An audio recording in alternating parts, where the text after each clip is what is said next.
you give the chance to project to come and meet the community, make people come and see project that we have met.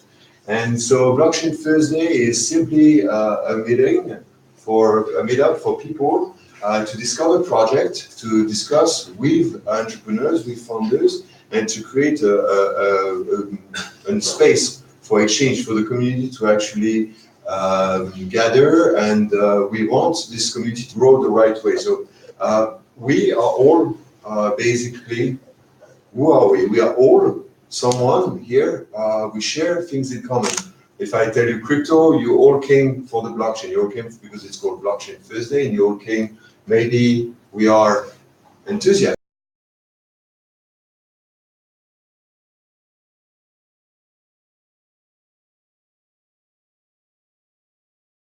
This decentralization that empower the community. And I think we all met at one point this project or this idea that touched a deep feeling inside us, and we thought we are here because we all like what we could build, what this technology will empower us to do. But maybe some of you also have knowledge or want things they want to share, and so, for example, myself, I meet projects and I try to help them. I try to help them with my knowledge, but also with my experience, and I try to help them with my friends. And so I think some of you might also want to become a mentor and to help mentoring projects or help projects to grow. We are also investors, and I'm not talking about VCs or hundreds of thousands of dollars worth of investment. Why we are in this space? Because when we give a bit of money to a project, we actually allow a project to be born from almost nothing, from an idea, from a concept. And we as investor, with the blockchain and with this ecosystem, we actually have the power, thanks to the group, to create real, tangible solutions for maybe real world issues. And so I think as investors, we like to look at projects that have the power to disrupt an industry or to disrupt maybe simple acts of our daily life that are not actually so seamless.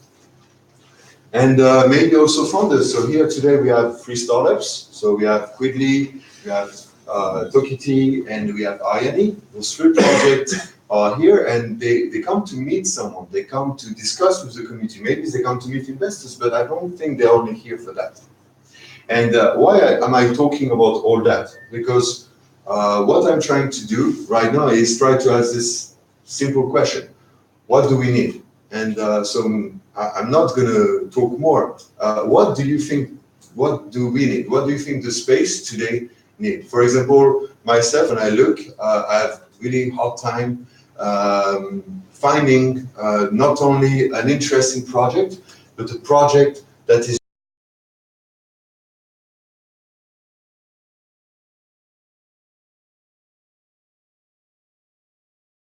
even have this product, and they come here and they're like, oh, I would like to raise funds. And what I would like to find is a project that has an idea, and of course he needs funds, but he's doing everything he can just to make this project happen. And he's not here only for the money. So that's one of my issues. I would like to find a place, I would like to find a solution for this kind of issue. Do you have any issue yourself, maybe you're facing as founder, as enthusiast, or as investor? What do you think? So please. It's the first time, so yeah, feel free, baby. Who feels is himself being a mentor here? Like, could help? Yeah. How many projects have you helped, Ali? 10. 10? 10, 12. And what do you think is the issue? For the projects. Oh yeah, maybe you met those projects. What were the biggest issue in the space? To be known in the market. There are people like you and me that have ideas that started the project but that are not well known yet. So they seek to market themselves. Yeah. and to, of course, to raise money. And maybe one of the projects here wants to comment. Are you missing something? What would you need? Yes. I think, for example, best practices towards security. This is becoming a bigger issue in the field, and there should be some kind of central knowledge for the kind of checks you need to make in order to proceed in a trustworthy way. Maybe a vocabulary at least. Sure. You don't agree on the term, so that's a big Yeah, issue. that's true. Yeah. So yeah.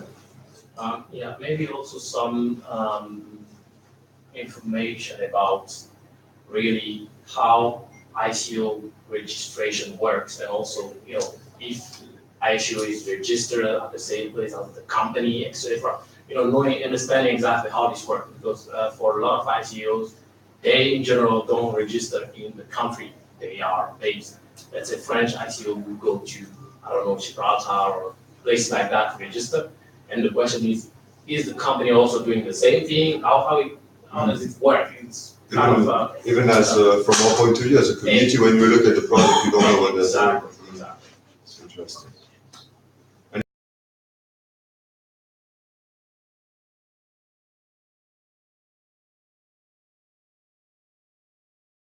I think, yeah, that's true. We actually truly missing that, because I think we're missing a framework.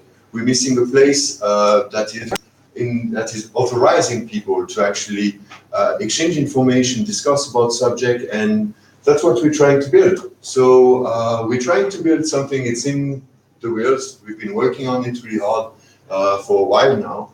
And so I will not tell you we're going to change the world or we're going to make it happen perfectly, but we're trying our best. And so I invite you to reach us, to join us, and if you're a founder, to come and talk to us, or a mentor, you can come and we can actually, we have a system to put people in touch, and so we are providing, now we're switching towards something, so we will, Ali, for example, I would like you to because you were on the Slack, and now we have a new system, and on this system you can have hours and people can reach you, so please update your time slots.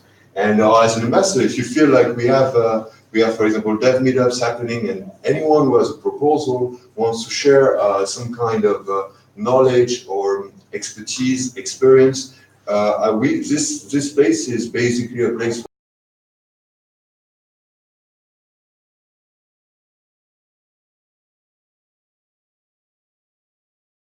to thrive. And so, thank you very much, and just feel free to join us the way you want. Now we're going to switch to the first presentation, and we're going to invite Quidli on the spot to present their solution.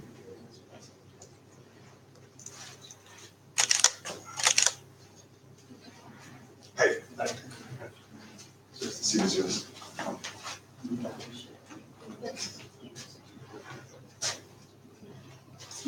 Hi, how are you? Here is okay? I'm not blocking. No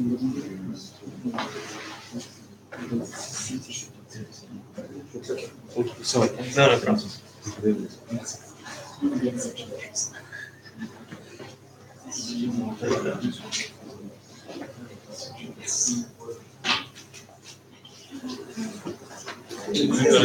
C'est pas grave. C'est pas grave.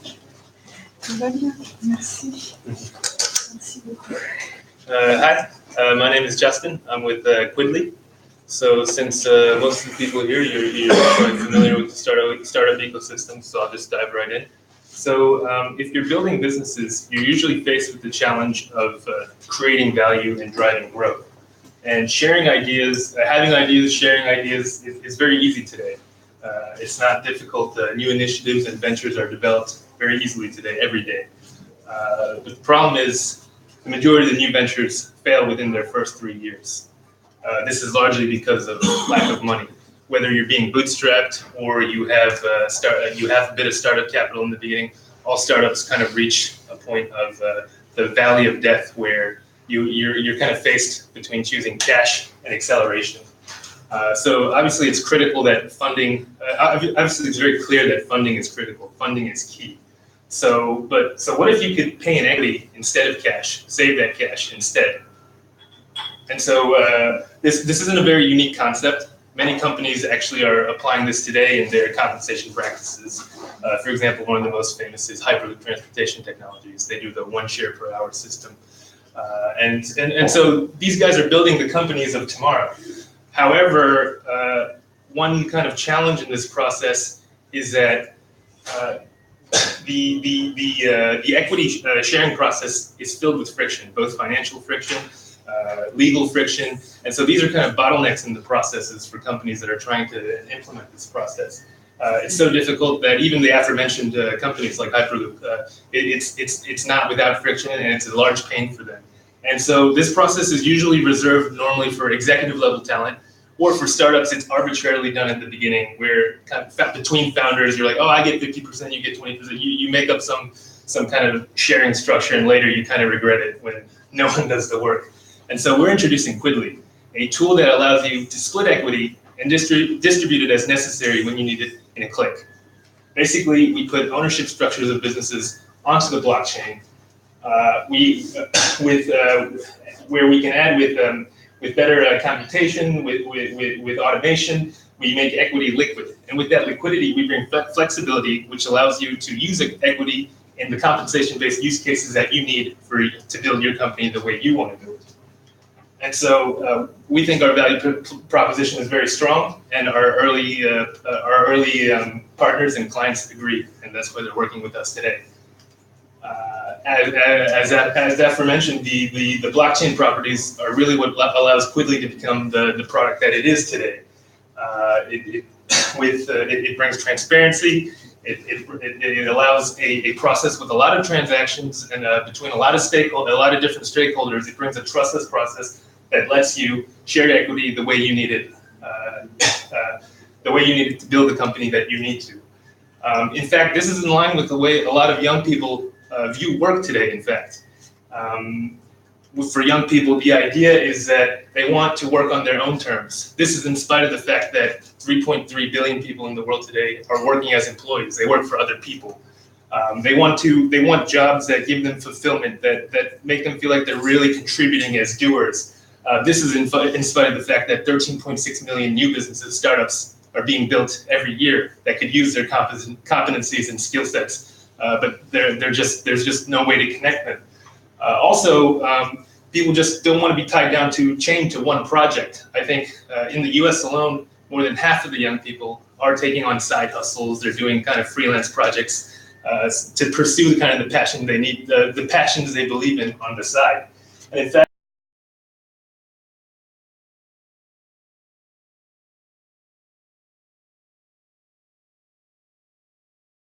there's a lot of skill sets and competencies that are harder to find today. They're not centralized, they're not focused. And so people are resorting to freelancing as a way to find that kind of talent.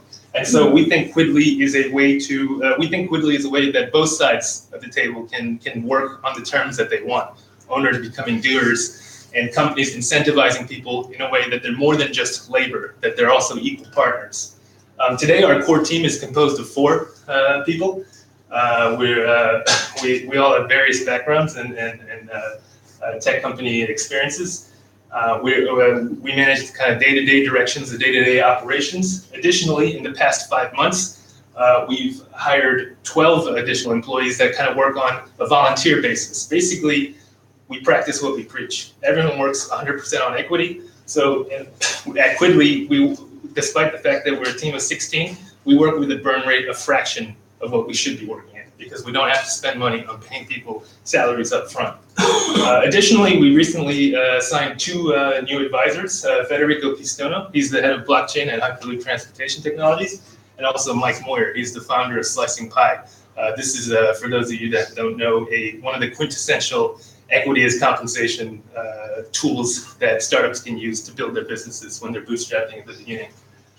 We're here today to speak in front of you guys because in order to accelerate, we want to pursue an ICO. And despite the comments from the beginning, we know StartupToken has a lot of good knowledge in this space, and we're looking for partners to help us prepare for that phase of our development. We also included a little bit of our roadmap. We can go over that later, but essentially that's our presentation today.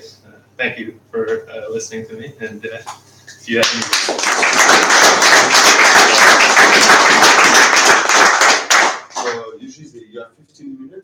it's free conversation in the space. The idea is really not only to have a speech, but to have a discussion with you. So Yeah, feel free to ask as many questions you want. avec plaisir. Yes. Oh yeah, fantastic project. Thank you. It's great. The question is legal, basically. So you're a startup, a traditional startup. Is it purely for protocols, or is it something that a legal entity can also use in order to sort of liquidate shares on the blockchain to employees? And so, what are the legal challenges to you facing? Right. No, this is a great question, actually. So in the beginning, we're starting as a protocol, and we're focusing on French SIS companies. We know that the French government has been very positive towards allowing blockchain to hold equity, to allowing equity to be written on blockchain. And so, and a lot of our early partners are based in France. And so on the French side, we believe we've cracked the case. It's just a matter of integrating the legal part with our protocol. So in France, the legal case is pretty much, I think, set. In terms of moving forward outside of France, for example, in geographies like the US, it's a little bit more liberal in terms of what constitutes equity. So so we don't find that a challenge, and we believe we can move quickly in the US market. But geography to geography, as you mentioned, the legal part will be a large challenge. So that will also be part of what we're looking for as we accelerate to find partners in different geographies. Just one country, I mean, it would be enormous. Yeah, so you can solve a lot of that just in France and stuff. Right? Exactly. So for a lot of companies, what we're offering today is put some of your value, put some of your equity, put some of your ownership equity in France where this is legal. Use it the way you need to, in the way you need to do it in the context of France, and then we would like to reverse kind of engineer it as we want to expand. How would you put part of the equity onto the blockchain basically? You're not putting all the equity. To be fair, it would be done use case by use case. It depends on the company's risk tolerance. It depends on what the company wants to do with their equity. In our case, for example, in building Quidli, we're using it completely as equity as compensation. So we're using a dynamic system where we set aside a part of our structure in order to compensate the guys that are working with us today. But again, every company, every use case will obviously offer a very different kind of scenario. But these are considerations that we have to keep making. In our team, we actually have 3 lawyers working with us to ensure that we're staying above water on all these. I suppose one of the challenges is, well, especially with the payment thing, paying salary employees with tokens, working out how much to pay them, because obviously you're trying to work out what's going to work in the future. So that's obviously a big challenge. But it's not the same as when you're working not in this capacity, but at a startup level, and you're offering the same to employees or potential employees. You're taking a big bet on the future, and you want to be locked to that. Is kind of the theory. Yeah, so you make it work. Exactly. Absolutely. Yes. I've got 2 questions and 1 comment. Okay. Do we want to start with the comment, or do you want to? Yeah, the comment is about the fear of work. Yeah. I must say that when I first saw it, I wondered what Quidli was exactly, because it doesn't match with what you do in my opinion. You do more of future of, I don't know, stakeholder, future of sharing the company, or future of something like that, because future of work, because future of work is like we work or something like that. I don't know, maybe. Okay. That's a quick comment. Second, the question now. You say that you incorporated in France and Gibraltar. How does it work, actually?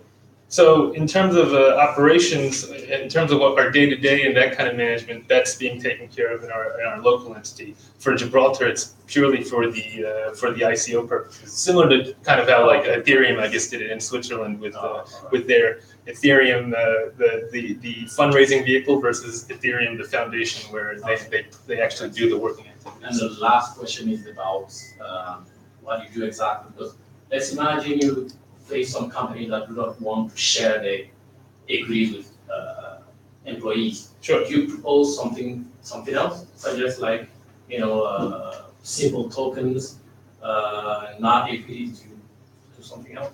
I mean, I think for our protocol, it's purely on equity. What we hope to spin off of that is you can offer a mixture where you do fiat and equity instead, or you just use equity as kind of a reward system where you can incentivize. But in terms of something else completely out of equity, at the moment, that's not really in our headlights that we're looking at. Is there something you're thinking about that you? No, I mean just simple utility tokens, to incentivize or something like that, instead of equity. So to allow kind of a tokenization system within it. Yes, I think there are a lot of other groups and ventures that are working on that kind of space. It's not the space that we're completely focusing in. Perhaps it'll come back later, I don't know, but maybe we can talk later and try to flesh out a more bigger use case that we can always look into. Yes, or did you have a question? Sorry, did you have a question? Or? Yes, please go. What is important to understand? So I'm a future token buyer, for example. What can I do with the token? What is the relationship between owning your token and the project that you develop? Sure. Today at Quidli, it's not really, the token itself is not really representing equity for the companies that choose to develop on our platform. Ours is viewed as a utility token, which allows you to write equity onto the ledger so that you can make it flexible the way you need it to make it. So today with the Quid, our token, it's completely on a utility basis, the way we see it. Other people have asked us, wouldn't it be more sexy to have the tokens represent the equity? It's possible, but then we're really skirting the line between securitization, and possibly that's the way to go later. I don't see that as a wrong thing, but for us, it's really more about leveraging that equity as a compensation tool rather than allowing. A lot of people, particularly, are looking at the secondary market aspects that you can do with this, and that's been something pitched to us numerous times. I think once we get a strong base case ready with our actual protocol, it could be something we're looking into later, but we want to kind of more push push the acceleration part that we want to. So it's basically a token to fundraise, right? There's no utility in any kind of platform. I mean, I think the utility is for our platform, but yeah, I mean, if for all intent and purposes, at the moment, it is also part of our ICO strategy at the moment. Yeah, absolutely. Okay. So, but like, are you building a platform? Yeah, absolutely. You're building a platform. Okay. So when I have the token, once again, what do I do with it? Will be a usage on the platform you're building for me to have any stake in the project that will be accessing to like the startup that will go through your platform and will like raise right or like use the platform to issue their equity to their like employees or any partner. Sure. What is the relationship between me as a token buyer and the community within your platform? Right. I think later down the line, we'd like to introduce obviously elements of governance onto it. But if we talk about today with the token, it's really mostly about allowing people to write equity onto the ledger. For example, one of the partners we're working with, Slicing Pie, he's also our advisor, but he's also the founder of Slicing Pie. He's looking into more using our system as a backend to then create tokens for startups to then tokenize their equity and use it that way. So in fact, we're really positioning ourselves as a protocol to allow for a further tokenization later down the line. On our side, we're really just about making that equity flexible so that particularly startups, but not limited to startups, can find ways to really incentivize our users to build the companies they want to build, instead of being kind of locked to having to depend on VCs and institutional investors and angels and things. I think Florent, one of my founders, also wanted to say something on that. Yeah, that's exactly what Justin said. The token, it's a right to use the protocol. So to pay the fact that you will use the protocol, you need a token to activate and use our contract to write on the blockchain. Okay, that makes sense. We can have a really quick question, or the time is over, but that's I think this guy's been waiting a long time. Yeah. How do you place yourself relative to the idea of shared token offering? Shared token offering? Like ICO with equity literally.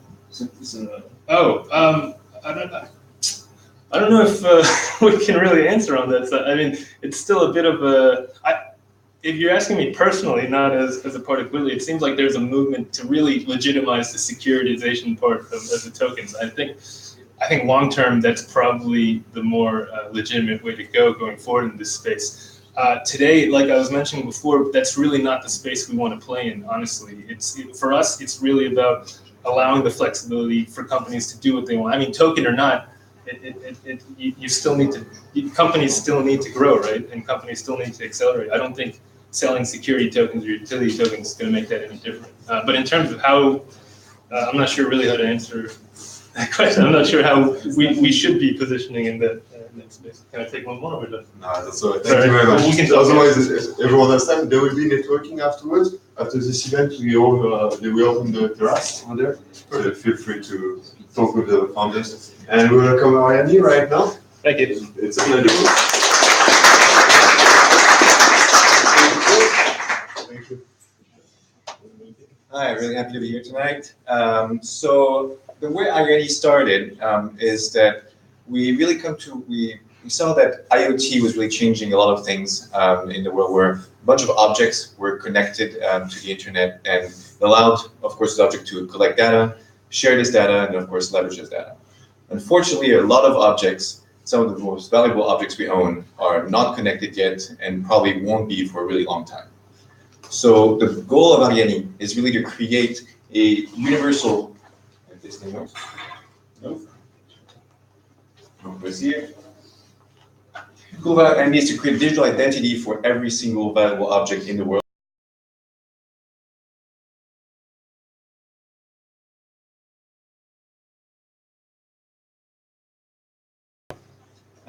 When we talk about valuable objects, we go from personal luxury goods like watches and handbags, but we also talk about musical instruments. We also talk about fine art, and of course, we also talk about nice wines or liquors and spirits, especially the nice things that you keep in your cellar.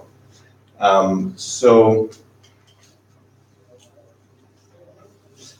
what it really looks like for the owner, it's really an app where you have all your products, where each product is digitized, and it's a ERC 721 non-fungible token.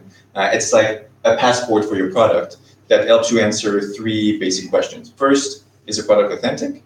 The reason why we can prove it's authentic is because each passport is issued by the brand that manufactured the good.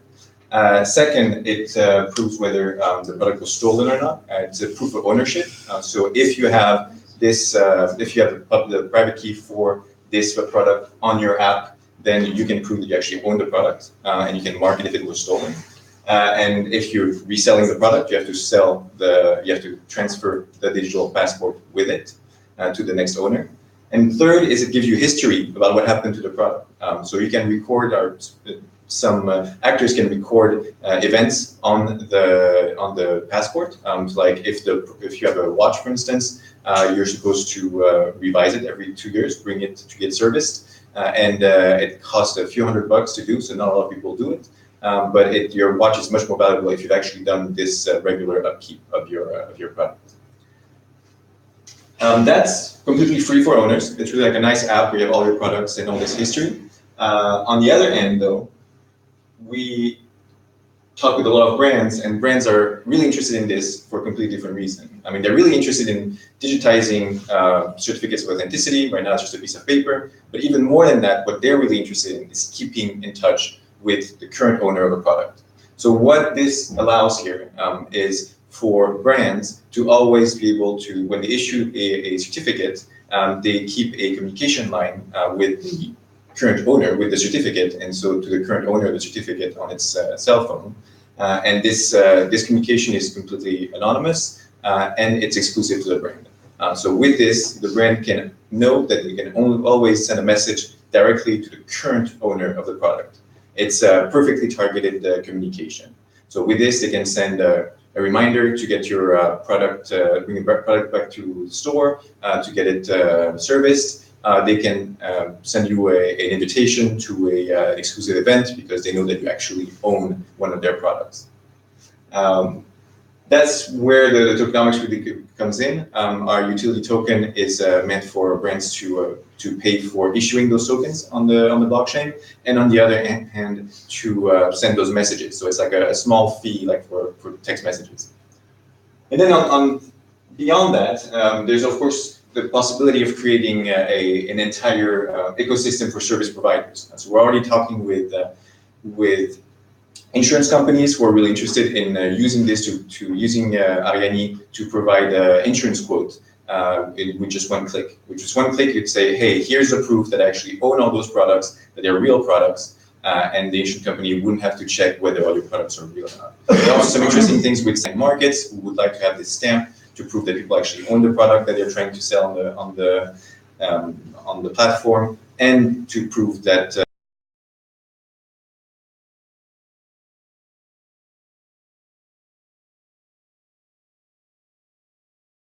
is going on. So this vision, I think, of like a universal registry for all product is something that we've seen a lot in the crypto sphere. A lot of talk about this. Now the question is really, and I think everybody would agree that this is probably something that we should all have, this universal infrastructure. Now the question is, how do you actually get there? And why is Arianee the one that's actually going to get us there? So first, let's look at our go-to-market strategy. We've first tackled the personal luxury goods industry for three main reasons. The first reason is that customers are already used to receiving certificates of authenticity. Usually when you buy your watch or your bag, you get a little piece of paper. Since it's a real paper, it's a real product. So we're really building on a habit that those customers have. So it's really much easier to get them to say, hey, it's just a new way to have your certificates of authenticity. Second, there's minimal regulation in the sector. There are a lot of interesting and universal registry projects, whether you think about drugs, for instance, medical drugs. It's a really nice idea. It's just the regulations are so strict that it's really difficult to come in. Here, personal luxury good, minimal regulation, so easy to actually come in. And third, it's a pretty large market, $200 billion a year in sales. But more specifically, over a third, about 35% of the market is controlled by three big groups, or five big groups, whether it's LVMH, Richemont, Chanel, Kering, and Swatch. So if you want to get into this sector, you need to work with some of the, or at least one of those groups. The good news is that we are already working on 3 pilot projects with 3 of those groups. I can talk about it more in private, but you can ask me more about it. And we'll have some announcement end of September before the public sale starts. Now on the team side, we have a really good team. We have a really good team of founders. The founding team has repeat entrepreneurs who have already raised several, over $150 million in capital.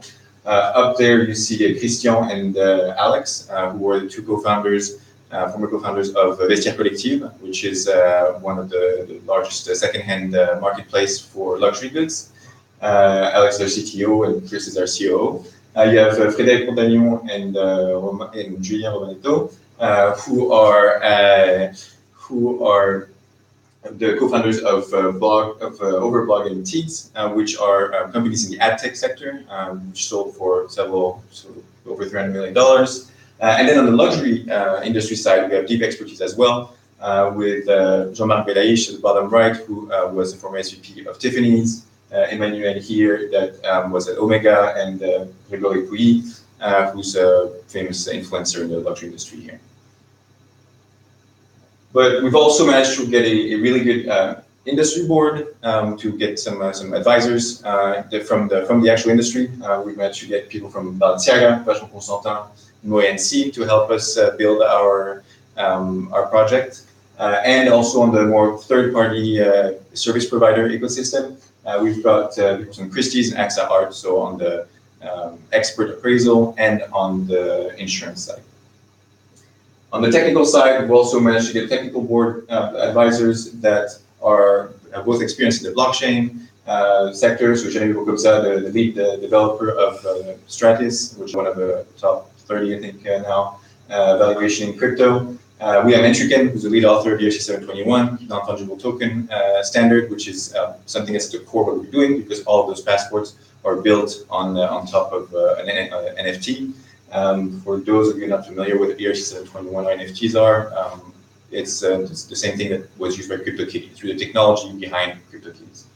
Now, on the other side, we also managed to get some good advisors on the more traditional enterprise software side, because a lot of work here is on how to integrate that blockchain that we're building with current legacy enterprise system. So we've got a few interesting technical advisors on this as well. The roadmap, really quickly, the most interesting thing on there at the bottom, the launch of right now we're still working on POCs. We're building on top of a POA network, which is a test network. So our app really works on someone else's blockchain at the moment. But we'll have a launch of the beta in Q1 2019 and a launch of the mainnet mid-year 2019. Of course, ICO and Roadshow, right now we're just in private pre-sale. We haven't announced the public sale, which should be around end of September, 1st of October. But we're doing a private pre-sale for funds and people involved in the crypto sphere. What we're looking for the round zero is really for people that can help us build the project after we're done with the ICO. And for people that can help us, of course, for the round one and round two, whether it's with communications, or opening up their network. So I guess let's recap quickly. The mission of Arianee is to give a digital identity to all valuable objects in the world. Our go-to-market strategy is the personal luxury good. And we already have market traction with 3 pilot projects that should be public by September. And we have an experienced team, both on the technical, entrepreneurial, and industry side. So thank you very much for all this. I'd love to hear your questions. If you want to join the Telegram, you can scan this QR code, which will take you there.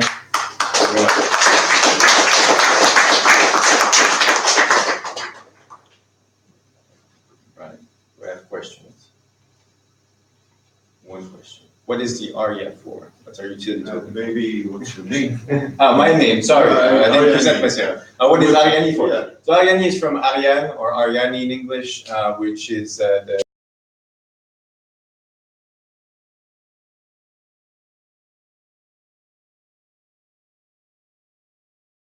Ariane gives him a thread so he can find his way back outside of the labyrinth.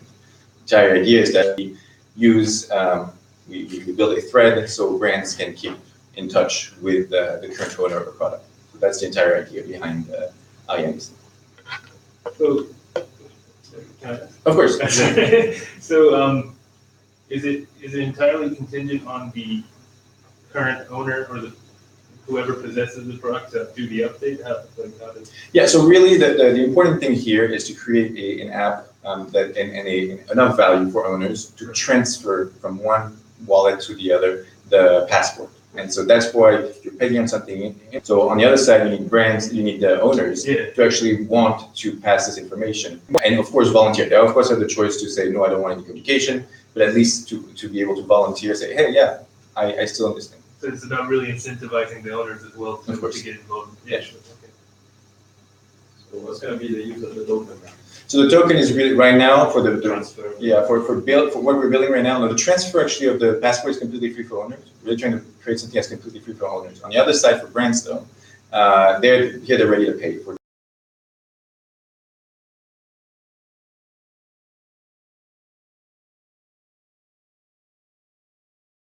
Here, there's 2 reasons. First, to put a certain cost on creating those passports, and second, to also reduce on the messaging. So you also don't want it too cheap, otherwise you want to keep on, and of course then remunerate the entire ecosystem. Now there's a third part of this entire thing, which is all that third-party service provider ecosystem that could come about that we're not necessarily building today, but we're really interested in seeing what could be built on top of this. And there you'll also have some utility for those dApp providers to use the utility token to create dApps that work on top of the register. Have you thought about using those certificates for insurance purposes?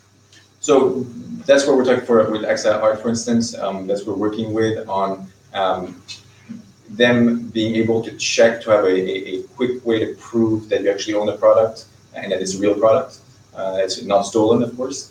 And then that's really like the easy thing that they're interested in. And then on the second part, there's also when this register really becomes a standard, they could put a hold or lock on an asset that would have been declared stolen or lost, and which was reimbursed by the insurance. So yeah, there are really some interesting things that you can do. You can build on top of that for that third-party ecosystem. And insurance companies are a big thing. Yes. actually. So I guess the passport will be marked on the product somewhere, so that you can know that this passport is this product. So right now we plug into whatever system the brand uses. One of the projects we're working with is a watch company that has 3 different serial numbers on the watch, and so we use this serial number to put it in. You could imagine something more. We're working also with another brand on their high-end sneakers, where we put an RFID in, so they have a bit more technology. Now, let's be clear, we're not solving counterfeiting completely. Here, we're really making counterfeiting something that you can't do at scale, because you would have to sell, a fake product with a real passport. So you'd be able to copy it once, but you can't have like one real product, make 1,000 copies, and then sell them as real ones. So it's really reducing and fighting counterfeiting. I can't promise you, but today, quite on scale, we look at all the technologies, there's no technology, whether physical or anything, that can 100% with 100% certainty tell you that this is not a fake. And so that's why working with secondhand marketplaces like StartupToken, where one of their big work or big expertise is to actually get the product and be like, oh yeah, this is actually the real product, even if there is a serial number and everything, is something that's still important, because they want to use it as a first screening, but we know that it can never be 100%. Thank you. Thank you. We can talk afterwards. Yeah. Very good. The work here is 15 minutes. You divide it as you want. So thank you very much for this. If you didn't notice, today the theme is ownership, because we have 3 projects that actually talk about ownership. The next one is Toquity.io, and I welcome them to present their platform. Yes. So welcome. Thanks. Can you set up the browser as well? Yeah, sure. At the same time, if you want to start showing, and if you want to set up the HDMI is here. Can you just put it on the browser? Yes, of course.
Good evening, everybody.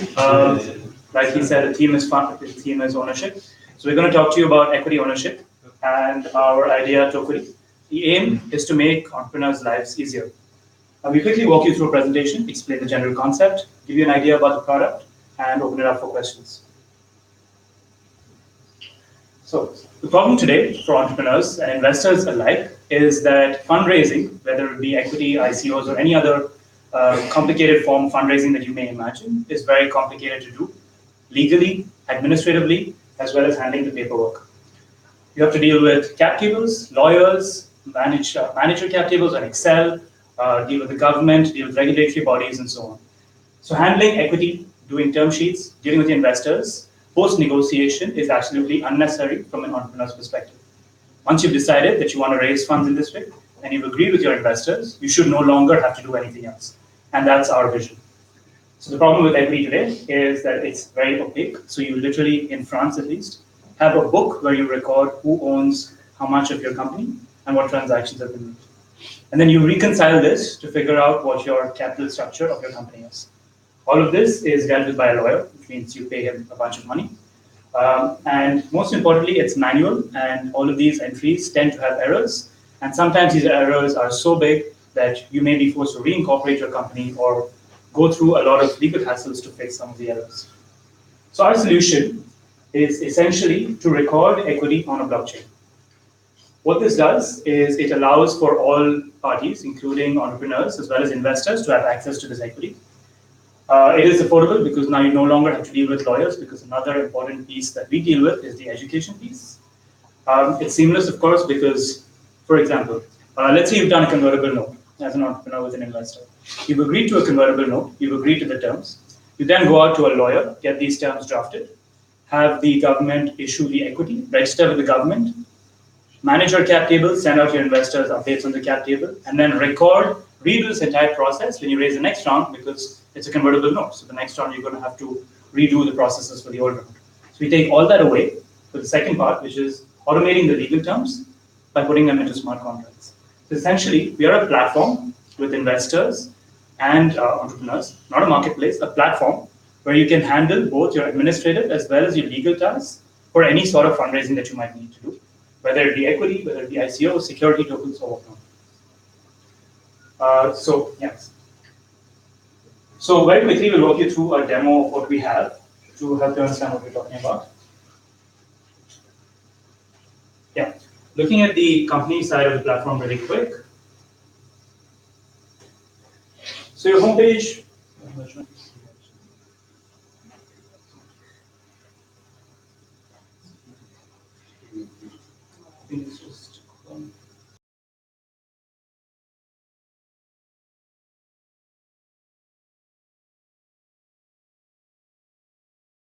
Processes you put in place which haven't been completed, option issues, any fundraising that may be coming up. And in addition to that, since you're also dealing with the education perspective, once you upload your articles of incorporation, it'll tell you every year that you need to form an annual general meeting, you need this quorum, and so on.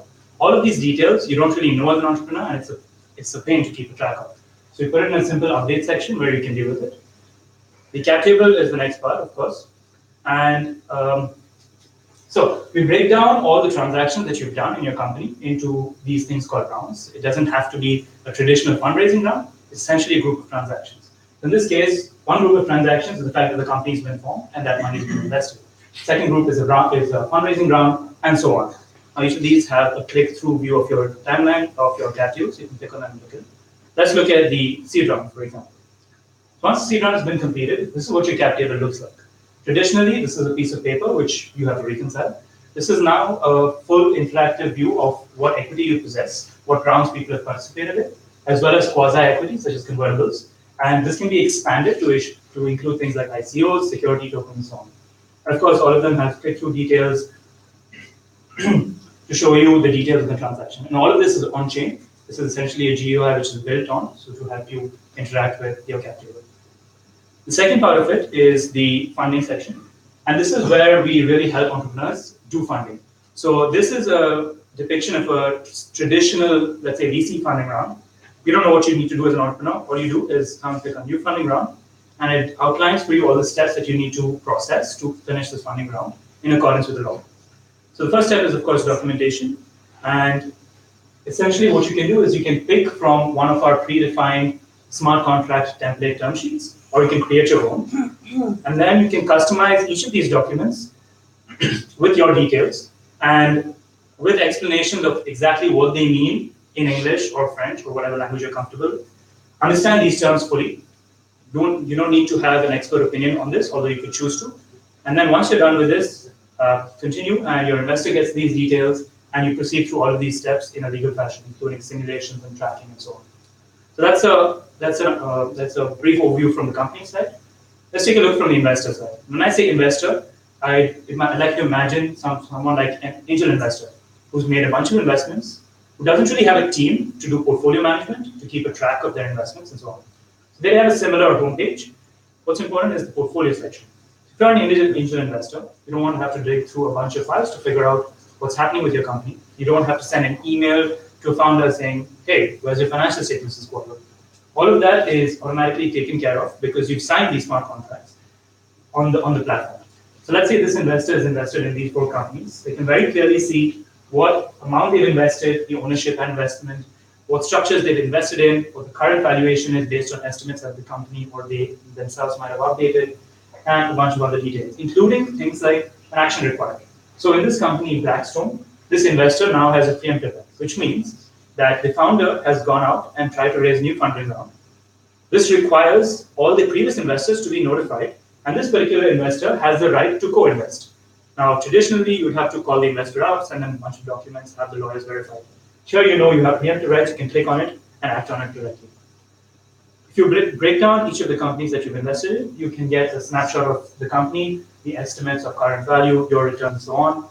You can see that you've invested in that round, exactly how much you've invested in what instrument, and then go ahead and see the terms of the investment and so on. So very interactive view of your investments. And of course, we're trying to build an analytics section into it. So as an angel investor, you could see the investments you made, companies invested in, history, and so on. An important thing to notice is this is not simply a representation of an Excel sheet. This is actual legal equity ownership. So you no longer have an Excel which you maintain and update this. This is it. This is what you update. This is what the government sees. This is what the investors see. This is what employees see and entrepreneurs see. So going back to the presentation.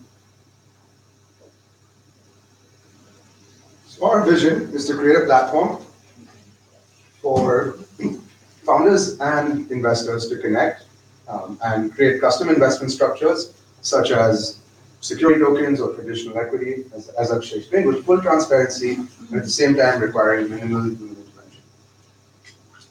We plan to do this in 3 phases, starting off with an MVP in France, and that's where we are right now.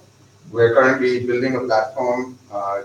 It's completely off-chain, but just to kind of figure out how it'll work, and then onboard some startups and actually work with them through either a security token issue or a traditional fundraising round, and kind of then build the platform up that way. And that's what we refer to as the legal automation phase. And in the second phase, one of the other things we're going to try and do is to try and document the steps to go through a security token issue. And our vision in a couple of years is to get to the point where we can offer personalized assistance to companies that want to go through fundraising and allow them to optimize their capital structure as appropriate. And so I wanted to quickly explain what the rest of this market looks like and where we think we fit in. A lot of people are of course working on this, and France is a very good geography, but right now no one's come out with a platform like this. So we think it's a great opportunity. As was mentioned earlier today, of course, the French government is recognizing ownership of equity on the blockchain. So our competition falls into 3 buckets: capital management, legal services, and crowdfunding platforms. And each of them tackle different parts of the problem or address one specific piece. But I think it needs to be looked at more holistically, and so we can provide that solution to manage equity. And then really quickly, in terms of pricing, this is kind of a tentative pricing and idea of a revenue model. We plan to charge an onboarding fee and a subscription fee that scales with the company, and then maybe for personalized assistance, an additional fee. And investors, it'll be kind of a freemium model. So that's what we're thinking in terms of our revenue model. And really quickly, it's me and Akshay working on this full time right now. We have 2 advisors that are working with, but we're both inside MBAs. Akshay has some experience in private equity and then working on the investment side, and I've worked in consulting for a couple of years, and we're both engineers. So any questions? Thank you very much. Thank you.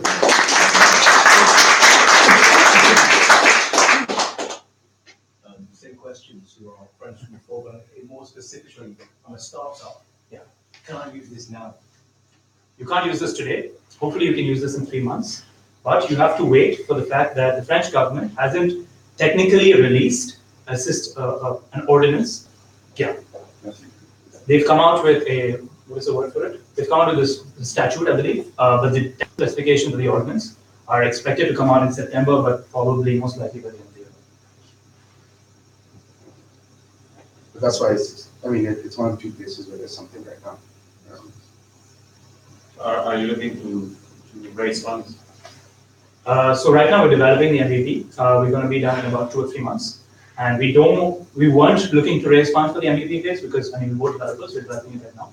So as of now, exactly not. But as soon as we have an MVP ready, we need funds to scale because we'd also have enough savings. So. Sorry, hold first, please. Use equity to accelerate. How are you going to keep up with the regulatory requirements on that? Because there's national, there's regional ones, global ones, so yeah. it's going to be kind of tricky. Exactly. I mean, so that's going to be a challenge with something like this. I think you have to work with a couple of law firms and we've been trying to build a few of those relationships. But I mean, there are a lot of people who are working on this in France. Yeah. I think it also helps to have someone who's very high up with the regulatory authorities who can sort of give us a heads up on what's changing, what's not. It's a hard one. Yeah. So congrats, it's a very interesting project. Do you have a token and what is it used for exactly? So we don't have a token. We don't have a utility. We don't have a utility token because there is no utility in the platform. Okay. To use the platform, you don't really need to use a token to use it. You can pay a subscription fee, log on, and use it.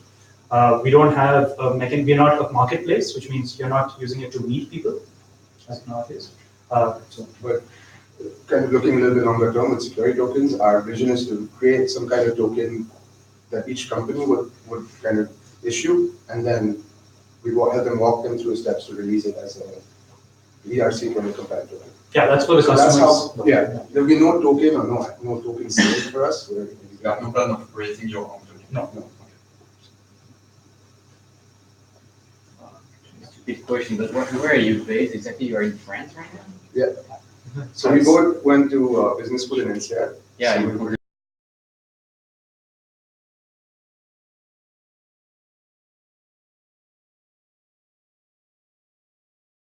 we're in Paris for everything. We just need somewhere to work. Okay.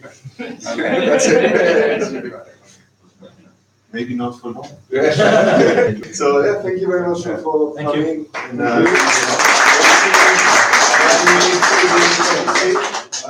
we just invite you to reach outside through the left when you take the door and go to the terrace. We are going to have pizza arriving really soon, and we bring drinks in a second. Thank you.